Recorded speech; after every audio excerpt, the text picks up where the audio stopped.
নমস্কাৰ, মোৰ নতুন এটা ভিডিঅ'লৈ আপোনালোক সকলোকে স্বাগতম জনাইছোঁ।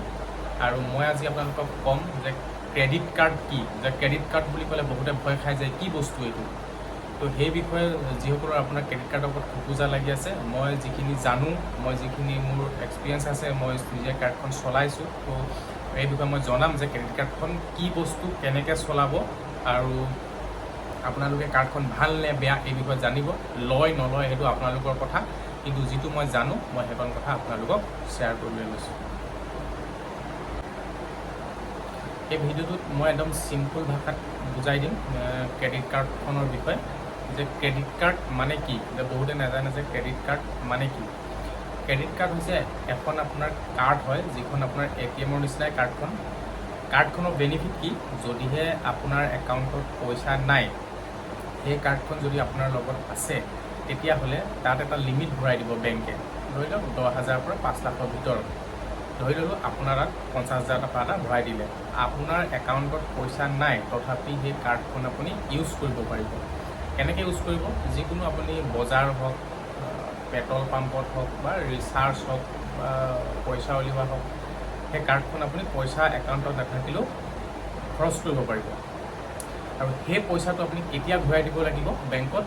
50 ডেজ, মিনিমাম 20 ডেজ আৰু মেক্সিমাম 50 ডেজ। যদি সেই 50 ডেজত আপুনি পইচাটো ঘূৰাই দিয়ে, তেতিয়াহ'লে আপুনি তাত এটকাও ইণ্টাৰেষ্ট দিব নালাগে। আৰু যদি আপুনি ঘূৰাই নিদিয়ে, তেতিয়া তাৰ ইণ্টাৰেষ্ট কিমান হ'ব, তো ইয়াৰ বিষয়ে মই আপোনালোকক জনাম। আৰু ইয়াৰ এনুৱেল চাৰ্জ আছেনে নাই, বা আপুনি এই কাৰ্ডখন ক'ত ইউজ কৰিব সেই বিষয়েও বুজাম। তো আপোনালোকে চাই থাকক ভিডিঅ'টো শেষলৈকে, মই এটা এটাকৈ আপোনালোকক বুজাই যাম।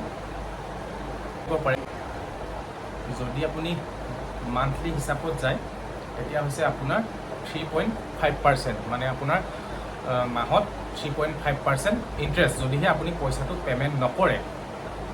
আৰু যদি কৰে তেতিয়াহ'লে উইদাউট ইণ্টাৰেষ্ট। চ' কাৰ্ডখনৰ ভাল গুণো আছে আৰু বেয়া গুণো আছে।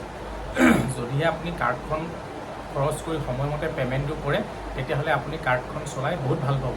আৰু যদি আপুনি কাৰ্ডখন খৰচ কৰাৰ পিছত পে'মেণ্টটো নকৰে, তেতিয়াহ'লে আপুনি কাৰ্ডখন বহুত বেয়া পাব।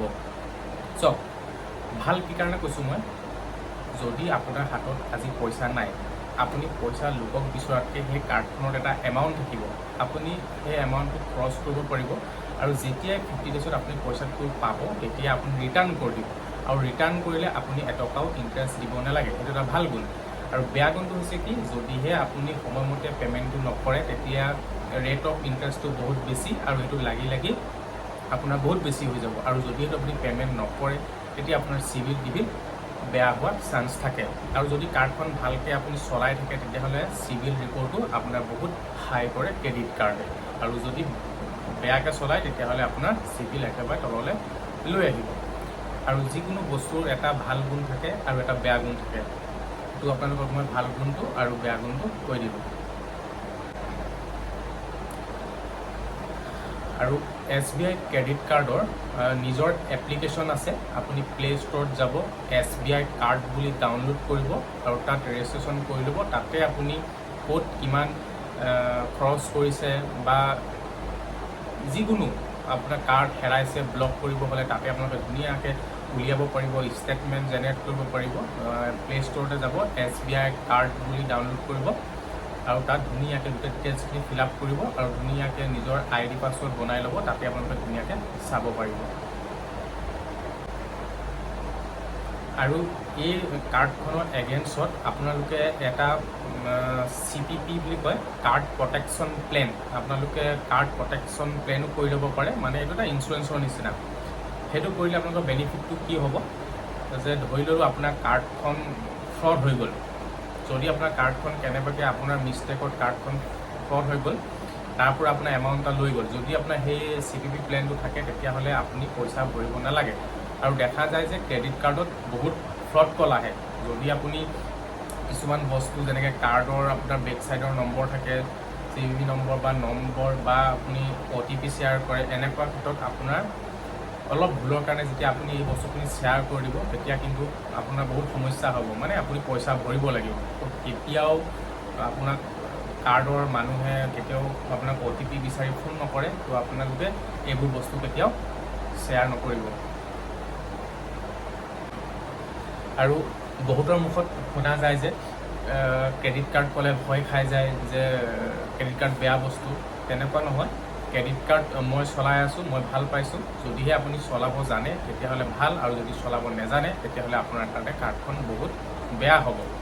কিয়নো মই পঢ়িলে আপোনাক ক'লোঁ, যদি আপুনি সময়মতে পে'মেণ্ট কৰে তেতিয়া আপোনাৰ কাৰ্ডখন বহুত ভাল বস্তু, আৰু যদি আপুনি সময়মতে পে'মেণ্ট নকৰে তেতিয়াহ'লে আপোনাৰ কাৰ্ডখন বহুত বেয়া বস্তু।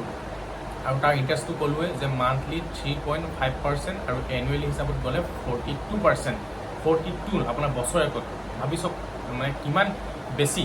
আৰু মই এই ভিডিঅ'টো এইটো কাৰণে বনাইছোঁ যে যিহেতু যাৰ SBI একাউণ্ট আছে আপোনালোকেতো গম পাইছে, বেংকৰ পৰা ফোন গৈছে যে আপোনালোকৰ এনেকৈ ক্ৰেডিট কাৰ্ড এপ্ৰুভ হৈ আহিছে, আপোনালোকে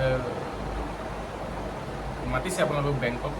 তো তেতিয়া কিছুমানে কনফিউজ হৈছে যে ক্ৰেডিট কাৰ্ড বুলি ক'লে ভয় খাই যায়, কি বস্তু, আৰু বহুতেতো গমেই পোৱা নাই। যে মই কৈছোঁ আপুনি যাওক বেংকত, ভালকৈ সোধক এনুৱেল চাৰ্জ কিমান, ৰেট অফ ইণ্টাৰেষ্ট কিমান। এইবিলাক সোধাৰ পিছত যদি আপোনালোকে যে কাৰ্ডখন ভাল বস্তু, মই ভালকৈ চলাব পাৰিম, তেতিয়া আপোনালোকে কাৰ্ডখন লওক। আৰু যদি ভাবে যে নাই কাৰ্ডখন মোৰ অসুবিধা হ'ব, তেতিয়া আপোনালোকে সেইখন নল'ব। আৰু ইয়াৰ বহুত বেনিফিটো আছে। আপোনালোকে যিসকলে গৈছে চাগে গম পায়, আপোনালোকে কেতিয়াবা ইণ্টাৰনেশ্যনেল ফুৰিব যায়, তেতিয়া আপোনালোকে ফ্লাইটৰ টিকেট কৰোঁতে বা যিকোনো ক্ষেত্ৰত আপোনাক ক্ৰেডিট কাৰ্ড বিচৰা হয়।